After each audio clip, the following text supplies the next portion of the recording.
चौधरी हरमोहन सिंह यादव जन्म शताब्दी समारोह के अवसर पर प्रमुख रूप से उपस्थित उत्तर प्रदेश की राज्यपाल श्रीमती आनंदीबेन पटेल जी, औद्योगिक विकास मंत्री श्री सतीश महाना जी, राज्यसभा सांसद चौधरी सुखराम सिंह यादव जी, संस्थान के अध्यक्ष श्री मोहित यादव जी, यहाँ इस सभागार में उपस्थित मंत्रीगण, जनप्रतिनिधिगण, विधायक, अन्य विशिष्ट अतिथिगण, जनों, श्री हरमोहन सिंह यादव जी के जन्म शताब्दी समारोह के संबंध में मुझे कई महीने पहले श्री सुखराम सिंह यादव जी दिल्ली में मुझे मिले। उन्होंने चौधरी हरमोहन सिंह यादव जन कल्याण समिति द्वारा किए जा रहे गरीब हितैषी कार्यों के बारे में मुझे बताया और इस समारोह में आने के लिए आमंत्रित भी किया। मैं श्री हरमोहन सिंह जी की सादगी, उनके समाज सुधार संबंधी विचारों और कार्यों से भली भांति परिचित रहा।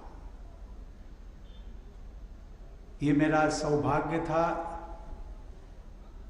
कि राज्यसभा में हम दोनों एक अंतराल के समय में साथ साथ थे और मैंने उनको नज़दीकी से देखा और इसीलिए मुझे लगा कि जिस व्यक्ति ने सार्वजनिक जीवन में शुचिता, ईमानदारी और निष्ठा के साथ काम किया है और यदि उनसे जुड़ा हुआ कोई कार्यक्रम होता है तो मुझे उसमें जाना चाहिए। और फिर ये कानपुर की बात है तो एक कानपुर की जब बात आती है तो एक परिवार की बात आ जाती है और इसलिए मैंने यहाँ आना स्वीकार किया।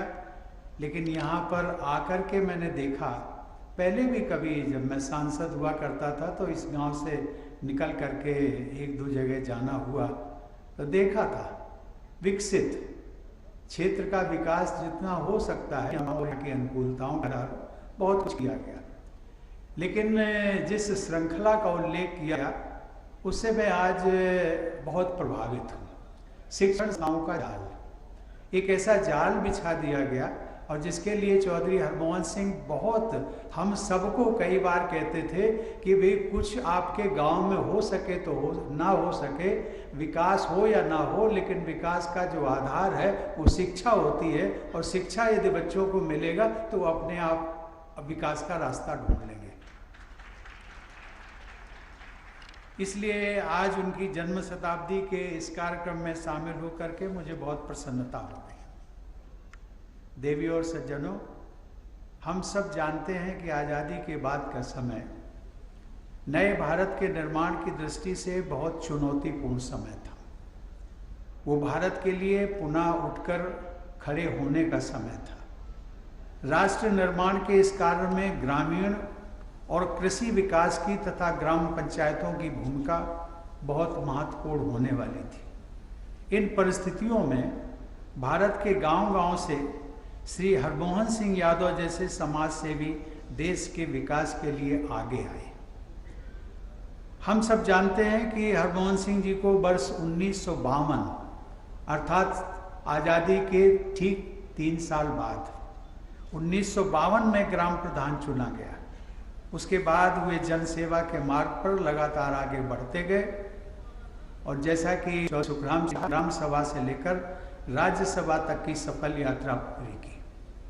वे 2 बार राज्यसभा के सदस्य रहे और हमने अनेक संसद के कार्यक्रमों में साथ साथ राज्यसभा के काम लेने के लिए अक्सर मेरा कानपुर से दिल्ली और दिल्ली से कानपुर आना जाना होता था। हम लोग ट्रेन से ट्रैवल करते थे। हम दोनों, जब मैं देखता था रात्रि की ट्रेन हो या दिन की ट्रेन हो, इन यात्राओं के दौरान मुझे उन्हें निकटता से जानने और उनके अनुभवों से समृद्ध होने का अवसर प्राप्त हुआ। और सबसे बड़ी बात ये थी, उनके दिल में सभी के लिए सद्भावना, सभी के लिए भाईचारा। और उसकी एक मिसाल मैं देता हूँ। वो जब ट्रेन में आते थे तो अपने घर से बना हुआ भोजन होगा, कुछ पकवान होंगे, कुछ लड्डू होंगे, और ये सब चीज़ें जब लाते थे तो जब हम लोग व्रत पर बैठ करके हमें ऑफर कर दिया, वो तो सहयोगी में था उनका, लेकिन जितने भी लोग उनके आसपास के सब लोग होते थे तो वो किसी से ये नहीं पूछते थे कि आपको कहाँ से कहाँ जाना है, किस गांव के रहने वाले हो, किस शहर में जाना है, कुछ नहीं पूछते थे। वो ये कहते थे ये हम सब लोगों के हम सफ़र है। एक जो बहुत बड़ी बात आज भी मुझे याद है, वो कहते थे कि ट्रेन में जब आपका पास पड़ोसी जो भी बर्थ पर बैठता है वो सब आपका हम सफ़र है। और ये हम सफ़र की भावना ये तो मुझे लगता है कि समाज में भी चरितार्थ हो जाए, पास पड़ोसियों के साथ में भी हो जाए, किसी के साथ भी कोई किसी की जाति हो, बिरादरी हो, किसी का धर्म हो, किसी का संप्रदाय हो, किसी का रंग कैसा हो, कोई अमीर हो गरीब हो, लेकिन ये हम सफ़र की भावना चौधरी साहब जो कहा करते थे उसको यदि हम अपना लें तो मुझे लगता है आज हम जहाँ पर रहते हैं वहीं से स्वर्ग आपको दिखने लगेगा। देवी और सज्जनों,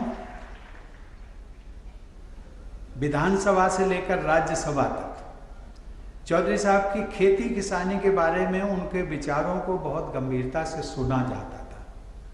श्री हरमोहन सिंह जी के घर के दरवाजे सभी के लिए खुले रहते थे। वर्ष 19 जिसका उल्लेख भी किया, वर्ष 1984 में उन्होंने सांप्रदायिक सौहार्द का उत्कृष्ट उदाहरण प्रस्तुत किया। अपनी जान जोखिम में डालकर भी उन्होंने उन्मादी भीड़ का डटकर मुकाबला किया और बड़ी संख्या में लोगों की प्राण रक्षा की। अपने इस सराहनीय कार्य से उन्होंने अमर शहीद श्री गणेश शंकर विद्यार्थी की परंपरा को आगे बढ़ाया। वर्ष 1991 में भारत के तत्कालीन राष्ट्रपति श्री आर वेंकट रमन ने असाधारण वीरता और निडरता के लिए श्री हरमोहन को सम्मानित किया। ऐसे असाधारण शौर्यवान श्रेष्ठ समाज सेवी और जन सेवक की स्मृति को मैं हृदय से नमन करता हूँ। देवी और सज्जनों, श्री हरमोहन सिंह जी के जन्म शताब्दी समारोह में हम लोग जहाँ एकत्रित हैं, शिक्षा संस्थान है, विद्या का मंदिर है। उनकी प्रेरणा और प्रयासों से इस संस्थान सहित अनेक शैक्षिक संस्थानों की स्थापना की गई, जिनसे इस क्षेत्र में शिक्षा के प्रसार को बढ़ावा मिला। वे ये जानते थे कि शिक्षा हर परिवार की, हर समाज की प्रगति का आधार होती है। वे ये भी समझते थे कि शिक्षा दूसरों के जीवन में सुधार लाने और अपने समाज को, अपने देश को बेहतर बनाने से शिक्षा के क्षेत्र में उत्तर प्रदेश ने अनेक उपलब्धियां की और देश के कानपुर का एक विशेष स्थान भी है। IIT और NSI जैसे राष्ट्रीय स्तर के संस्थान, 3 विश्वविद्यालय, 3 मेडिकल कॉलेज और सैकड़ों शिक्षा संस्थानों के कारण कानपुर में जितनी अधिक शैक्षिक सुविधाएं मौजूद हैं, देश के प्रति उतनी ही अधिक हम सबकी, विशेषकर कानपुर की जिम्मेदारी भी आ जाती है। यहाँ पर कुछ शिक्षा संस्थाएं तो 100 वर्ष से भी अधिक समय से काम कर रही हैं। मुझे प्रसन्नता है कि कल मैं HBTU में शताब्दी समारोह में शामिल होऊंगा और वहाँ शिक्षकों एवं विद्यार्थियों से भेंट करूँगा। भारत की विकास यात्रा में शिक्षकों और युवाओं की प्रभावशाली भूमिका रही है और आने वाले समय में देश के भविष्य को संवारने में भी उनकी महत्वपूर्ण भूमिका रहेगी। देवी और सज्जनों, आज मैं आपके साथ जन जागरण के एक महत्वपूर्ण प्रकल्प के बारे में भी बात करना चाहता हूँ। आप जानते हैं कि भारत की आज़ादी के 75 वर्ष पूरे होने वाले हैं और इस समय पूरे देश में आज़ादी का अमृत महोत्सव मनाया जा रहा है। आज़ादी की लड़ाई में हजारों सेनानियों ने अपना सर्वस्व न्यौछावर कर दिया था। इनमें से अनेक बलिदानियों के नाम हम जानते हैं, लेकिन बहुतों के नाम इतिहास के पन्नों में कहीं गुम हो गए हैं। 2 वर्ष तक चलने वाले इस महोत्सव के दौरान हम स्वाधीनता संग्राम के इन गुमनाम सेनानियों के योगदान का भी स्मरण करेंगे। भारत के स्वाधीनता संग्राम में हम सब जानते हैं कि उत्तर प्रदेश और कानपुर के लोगों का भी बहुत महत्वपूर्ण योगदान रहा है। कानपुर में 1857 के स्वाधीनता संग्राम का नेतृत्व करने वाले नानाजी पेशवा, तात्या टोपे और अजीमुल्ला खान की वीरता की गाथा आपने सुनी होगी, लेकिन अजीजन बाई और मैनावती जैसों के योगदान से लोग अच्छी तरह परिचित नहीं हैं। हमारी वर्तमान और भावी पीढ़ियों के समक्ष स्वाधीनता संग्राम की इन वीरांगनाओं के त्याग और बलिदान की प्रेरक गाथा रखी जानी चाहिए। इसी प्रकार चंद्रशेखर आज़ाद और सरदार भगत सिंह के साथ नगर के जुड़ाव को बहुत लोग जानते हैं, परंतु उनके अभिन्न सहयोगी रहे जयदेव कपूर और शिव वर्मा के बारे में कम लोग जानते हैं। वे यहीं डीएवी कॉलेज में पढ़ते थे, यहीं कानपुर में जन्मे स्वाधीनता सेनानी श्री विजय कुमार सिन्हा और डॉक्टर गया प्रसाद के बारे में भी लोग बहुत कम जानते हैं। यहाँ पर मैंने कुछ नामों का ही उल्लेख किया है, न जाने कितने ऐसे स्वाधीनता सेनानियों के महत्वपूर्ण योगदान से भारत को स्वतंत्रता प्राप्त हुई थी। इसलिए हम सबका कर्तव्य है कि ऐसे गुमनाम स्वाधीनता सेनानियों के योगदान के बारे में लोगों को अधिक से अधिक जानकारी मिले। देवियों और सज्जनों, इसी माह की जब मैं ग्राम के विकास की बात करता हूँ, इसी माह की 17 नवंबर को मुझे हरियाणा का एक आदर्श ग्राम में जाने का अवसर मिला। और उस आदर्श ग्राम की विशेषता, छोटा सा गांव, लगभग 5-6 हज़ार की आबादी वाला गांव, उस गांव में सभी पक्की सड़कें, विद्यालय, कन्या विद्यालय अलग से, बालकों का विद्यालय अलग से, उसमें ऑडिटोरियम, वहाँ पर उन्होंने एक नेचुरल झील को कन्वर्ट करके बहुत सुंदरतम झील का भी निर्माण किया। और न जाने कितने अनगिनत काम उन्होंने किए। और ये काम किसने किए? उस गांव के निवासियों ने और उस गांव का एक परिवार जो पिछले 30-40 वर्षों से उस गांव को छोड़ करके कि गांव के लिए मैं कुछ कर सकूं, इस दृष्टि से वो गांव मुंबई चला गया। और मुंबई में उन्होंने जो संपत्ति कमाई, उस संपत्ति से उन्होंने लगभग 50-60 करोड़ अपने गांव को पर खर्च कर दिया उसके विकास के लिए। और उनका ये कहना था कि हमारे गांव का जो ऋण है वो आज मैं अपने गांव का ऋण क्या चुकता नहीं कर पा रहा हूँ, इसलिए मैंने जो कुछ भी किया वो तो बहुत कम है। मैं इस बात की मुझे लगा कि मैं कानपुर जाऊंगा तो इस घटना का मैं उल्लेख जरूर करूंगा। और इसलिए उसी पैटर्न पर चौधरी हरमोहन सिंह जी ने इस अपने गांव का विकास किया। पुरवा, हम सब लोग जानते हैं पुरवा क्या होता है। पुरवा जो है वो एक गांव नहीं होता है। पुरवा जो नई पीढ़ी वाले लोग नहीं समझते होंगे, लेकिन जो पुरानी पीढ़ी के लोग समझते हैं, गांव बड़ा होता है, पुरवा छोटा होता है। पुरवा एक जहाँ पर 4-5 परिवार, 4-5 घर होते हैं। गांव में अगर 100 घर होंगे तो पुरवा में केवल 4-5 घर होते हैं। ऐसा पुरवा, एक मेहरबान सिंह का पुरवा आज बनकर के एक पूरी तरह से एक टाउनशिप, छोटा टाउनशिप बन गया है। मैं इसके लिए इस हरमोहन सिंह के परिवार को मैं बहुत बहुत बधाई देता हूँ और साधुवाद देता हूँ।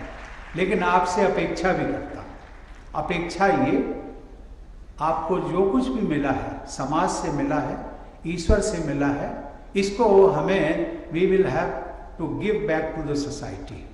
और आगे आने वाली पीढ़ी वो आपको कैसे याद रखेगी?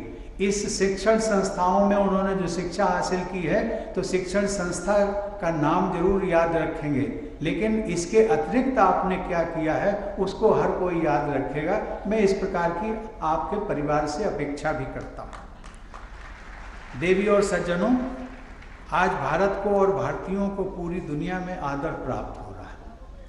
इस महान देश का राष्ट्रपति होने के नाते मैं जहाँ कहीं भी जाता हूँ वहाँ मुझे लोगों का अपार स्नेह और सम्मान प्राप्त होता है। परंतु कानपुर की बात ही अलग है। आप लोगों का स्नेह और लगाव मेरे लिए बहुत मायने रखता है।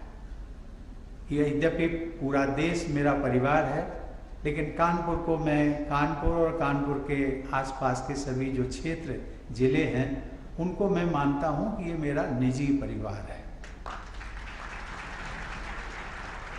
मेरी पढ़ाई लिखाई यहीं हुई और इसी धरती के आशीर्वाद से मैं देश का प्रथम नागरिक बना। कानपुर मेरा अपना है और मैं कानपुर का अपना हूँ। यहाँ की स्मृति मेरे हृदय से न कभी दूर हुई है और न कभी दूर होगी।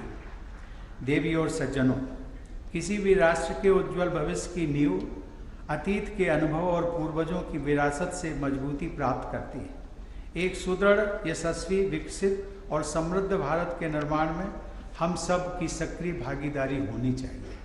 हमें मिलजुल कर प्रयास करने चाहिए। हमारे देश का हर एक हाथ देश की उन्नति में एक साथ उठना चाहिए। विश्व के अग्रणी राष्ट्रों की पंक्ति में शामिल होने के लिए 130 करोड़ देशवासियों के कदम एक साथ आगे बढ़ने चाहिए। अपने गांव, समाज और देश की प्रगति में तथा किसान, मजदूर और गरीबों के उत्थान में महत्वपूर्ण योगदान करने वाले लोकप्रिय जनसेवक श्री हरमोहन सिंह यादव की स्मृति को संजोए रखने का सबसे अच्छा तरीका यही होगा कि हम सब भी राष्ट्र निर्माण के लिए अपने देशवासियों के साथ कदम से कदम मिलाकर आगे बढ़ें। मेरी शुभकामनाएं आप सबके साथ हैं। धन्यवाद। जय हिंद।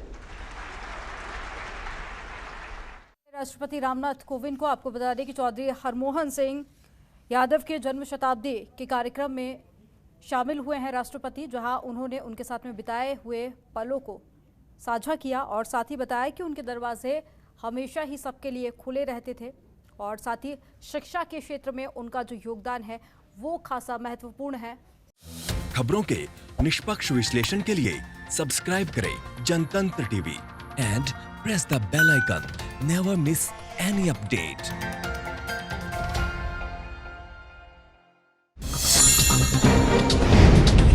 डाउनलोड कीजिए जनतंत्र टीवी ऐप को, जो कि अवेलेबल है गूगल प्ले और ऐप स्टोर पर। अधिक जानकारी के लिए अभी डाउनलोड करें।